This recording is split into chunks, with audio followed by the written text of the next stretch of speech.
ये कहानी एक ऐसे आदमी की है जो कि गलती से एक न्यूक्लियर वेस्ट में गिर जाता है, जिसकी वजह से उसके अंदर कुछ ऐसी पावर्स आ जाती हैं जिन्हें देखकर वो खुद हैरान हो जाता है। और फिर वो अपनी इस पावर से क्या करता है वो हम आज की इस कहानी में जानते हैं। कहानी की शुरुआत में हम एंजो नाम के एक आदमी को देखते हैं जो कि छोटी मोटी चोरियां करके अपना पेट पालता था। वो यहाँ पुलिस से भाग रहा होता है क्योंकि उसने एक घड़ी चुराई होती है, जिसकी वजह से पुलिस उसके पीछे पड़ी हुई थी। पुलिस से बचने के लिए एंजो पास ही के एक नदी में कूद जाता है और एक दीवार के किनारे छुप जाता है। और जब पुलिस वालों को वो यहाँ नहीं मिलता तो वो लोग यहाँ से चले जाते हैं। जिसके बाद एंजो उस पानी से निकलने की कोशिश करता है, पर एंजो पानी में जिस पाइप के ऊपर खड़ा हुआ था वो टूट जाता है, जिस वजह से एंजो पानी में गिर जाता है। और यहाँ इस पाइप से रेडियो एक्टिव वेस्ट निकल रहा होता है, जिसमें कि अब एंजो का शरीर डूब चुका था और वो रेडियो एक्टिव वेस्ट उसके शरीर के अंदर चला जाता है। फिर एंजो जैसे तैसे करके उस पानी से बाहर निकलता है और अपने घर की तरफ भागता है, पर रास्ते में उसकी तबीयत रेडियो एक्टिव वेस्ट की वजह से बिगड़ने लगती है और उसके मुंह से काला लिक्विड निकल रहा था। घर पहुंचने पर भी उसे उस लिक्विड की बहुत ज्यादा उल्टियां होने लगती हैं और उसका शरीर कांपने लगता है, लेकिन जब वो अगली सुबह उठता है तो वो बिल्कुल ठीक होता है। इसके बाद वो अपनी चुराई हुई घड़ी को बेचने के लिए अपने पड़ोसी सर्जियो नाम के आदमी से मिलने के लिए जाता है। सर्जियो फैबियो नाम के आदमी के गैंगस्टर के साथ काम करता था। फैबियो एक सन की किस्म का आदमी था जो कि यहाँ अपने एक आदमी को सिर्फ इसलिए मार देता है क्योंकि वो उसके लिए दूसरे कलर का फोन लाया हुआ था। जिसके बाद सर्जियो एंजो से मिलता है, जिसे वो उस घड़ी के बदले में 100 यूरोस देता है। वो यहाँ उसे अपने साथ एक ड्रग डील में चलने का भी ऑफर देता है। एंजो उसकी बात मान जाता है क्योंकि इसके बदले में उसे काफी अच्छे पैसे मिल रहे थे। इसके बाद एंजो उसके साथ उसके घर पर जाता है जहां वो लोग कुछ सामान लेते हैं। यहाँ एंजो सर्जियो की बेटी से भी मिलता है जो कि अपनी मॉम के मरने के बाद मेंटली अनस्टेबल थी। वो बच्चों की तरह बिहेव और कार्टून देखा करती थी। जिसके बाद अब एंजो और सर्जियो ड्रग डीलिंग के लिए जाते हैं, जहां वो रास्ते में 2 आदमियों को अपनी गाड़ी में बैठाते हैं। इन दोनों आदमियों के पेट में सर्जिकल करके ड्रग्स के पैकेट रखे हुए थे ताकि वो लोग पुलिस से ना पकड़े जाए, लेकिन रास्ते में इन दोनों में से एक के पेट में ड्रग्स का पैकेट फट जाता है और वो ड्रग ओवरडोज की वजह से मारा जाता है। ये देखकर उसका भाई गुस्से में आ जाता है और वो सारी गलती सर्जियो को मानकर उस पर गोलियां बरसा देता है, लेकिन फिर भी सर्जियो मरने से पहले उसका सर पकड़कर दीवार में पटक देता है। पर आखिर में वो आदमी एंजो पर भी गोली चला देता है और एंजो उस बिल्डिंग से नीचे गिर जाता है जो कि बहुत ऊंची थी और उससे गिरकर बचना तो इम्पॉसिबल था। पर थोड़ी ही देर में एंजो अपनी आंखें खोलता है और वो बिल्कुल ठीक था। वो खुद भी ये देखकर हैरान था कि वो आखिर बच कैसे गया, लेकिन फिर भी वो यहाँ से जल्दी से भागता है क्योंकि यहाँ अब पुलिस आने वाली थी। दूसरी तरफ हम फैबियो को देखते हैं जो कि अपनी गैंग के साथ एक क्लब में नुंजिया नाम की लड़की से मिलता है। नुंजिया रोम की सबसे बड़ी ड्रग डीलर थी।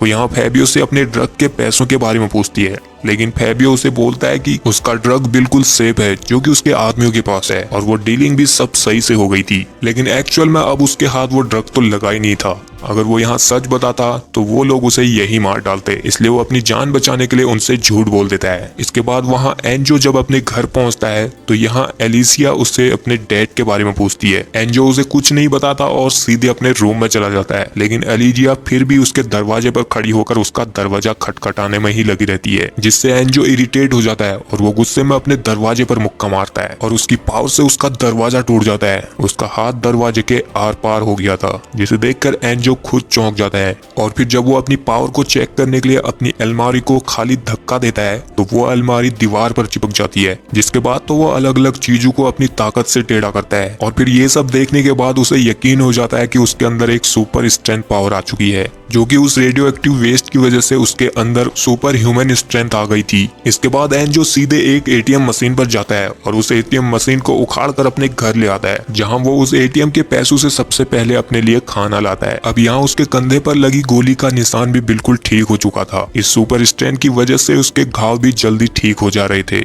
जिसके अगले दिन अब नीचे फाबिया अपनी गैंग के साथ एलिजिया के घर पर पहुंच जाता है और उसे उसके डैड सर्जियो के बारे में पूछता है, लेकिन एलिजिया को अपने डैड के बारे में कुछ नहीं पता था। तो फैबियो को लगता है कि उसका बाप उनका ड्रग लेकर भाग गया है, जिस वजह से वो एलिजिया को परेशान करने लग जाता है। लेकिन तभी इधर अचानक से एंजो दरवाजा तोड़कर पहुंच जाता है और फिर यहाँ उसे मारने के लिए एक बहुत मोटा आदमी आता है, लेकिन एंजो उसे उठाकर पटक देता है, जिसे देखकर उन सभी की फट जाती है क्योंकि उस मोटे आदमी को उठाकर फेंकना किसी आम आदमी की बस की बात नहीं थी। और ये देखकर फैबियो भी डर के मारे अपने आदमियों के साथ यहाँ से निकल जाता है, पर जाने से पहले वो एंजो के पैर पर कुलचा फेंक कर मारता है, जिस वजह से एंजो के पैर की एक उंगली कट जाती है। एंजो उस उंगली को वापस अपने पैर में चिपकाकर छोड़ देता है, ये सोचकर कि वो ठीक हो जाएगी। अब यहाँ एलिजिया को लगता है कि वो उसका फेवरेट कार्टून वाला हीरो जीग है और वो उसे यहाँ बचाने के लिए आया है। एंजो उसे कुछ नहीं कहता क्योंकि एलिजिया की दिमागी हालत ठीक नहीं है। जिसके अगले दिन फैबियो एंजो की एटीएम चुराने वाली वीडियो को देख रहा था क्योंकि वो वीडियो वायरल हो चुकी थी और पुलिस भी एंजो को ढूंढ रही होती है। अब इधर फैबियो के पास उसका एक आदमी एंटोनियो आता है जो एंजो से कहता है कि अगर उन्हें नुंजिया से अपनी जान बचानी है तो उन्हें किसी से पैसे उधार लेकर नुंजिया को जल्द से जल्द दे देना चाहिए। पर फैबियो उसे कहता है कि उन्हें उधार लेने की कोई जरूरत नहीं है। उसके पास एक बैंक की गाड़ी को लूटने का प्लान है जिसकी प्लानिंग उन लोगों ने बहुत पहले से की हुई थी।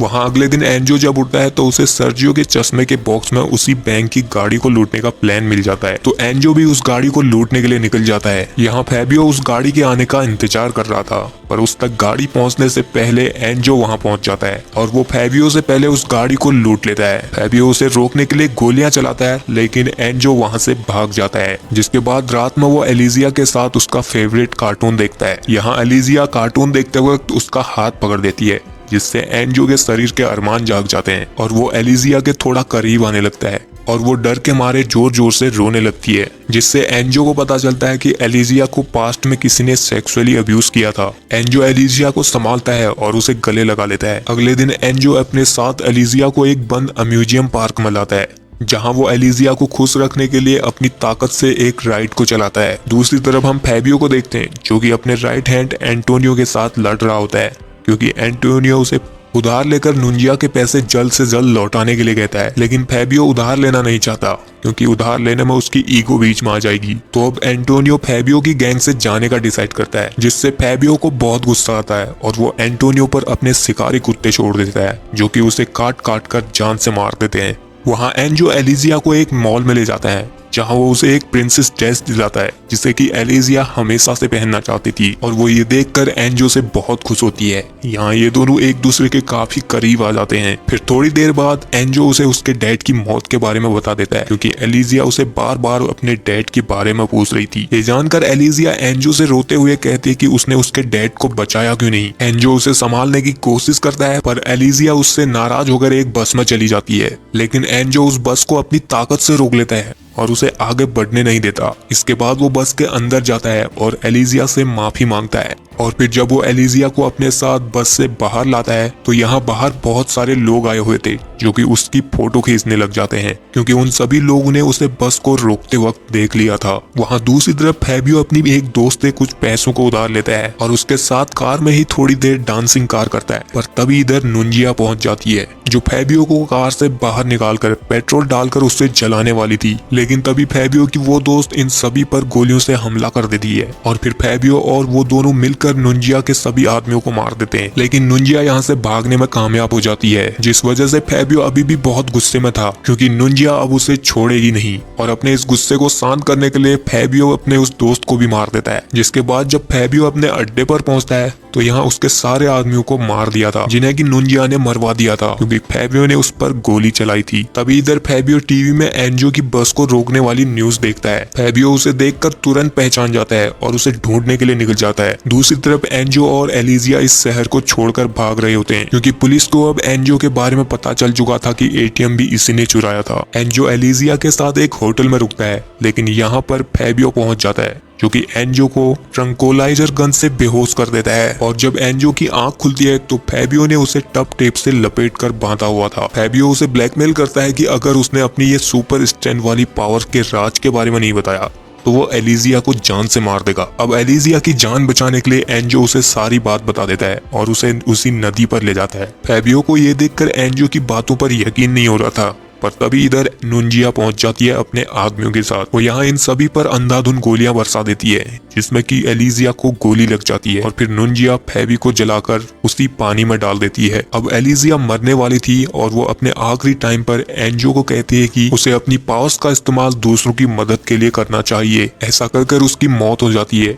जिससे एंजो बहुत दुखी होता है। जिसके अगले दिन अब फैबियो उस पानी से बाहर निकल जाता है और उसके अंदर भी अब एंजो की तरह सुपर ह्यूमन स्ट्रेंथ आ चुकी थी जिसे देखकर वो बहुत खुश होता है और वो सबसे पहले अपना मेकअप करता है। जिसके बाद वो सीधे नुंजिया के घर पहुंच जाता है। वो यहाँ नुंजिया के साथ सभी लोगों को मार डालता है। वो इन लोगों को मारते हुए अपनी वीडियो भी बनाता है ताकि वो भी एंजो की तरह फेमस हो जाए। अब इन सभी को मारने के बाद उसे नुंजिया के घर में बहुत सारे बॉम्ब मिल जाते हैं, जिन्हें देखकर वो बहुत खुश होता है। फिर हम एंजो को देखते हैं जो कि दुखी होकर भटक रहा होता है। तभी अचानक से उसके सामने एक गाड़ी का एक्सीडेंट हो जाता है, तो एंजो अपनी पावर से उस गाड़ी में से एक छोटी बच्ची को बचाता है, जिसे देखकर उस बच्ची की मॉम रोकर उसका शुक्रिया अदा करती है। इसके बाद एंजो की नजर टीवी की एक न्यूज पर पड़ती है जिसमें कि फैबियो था।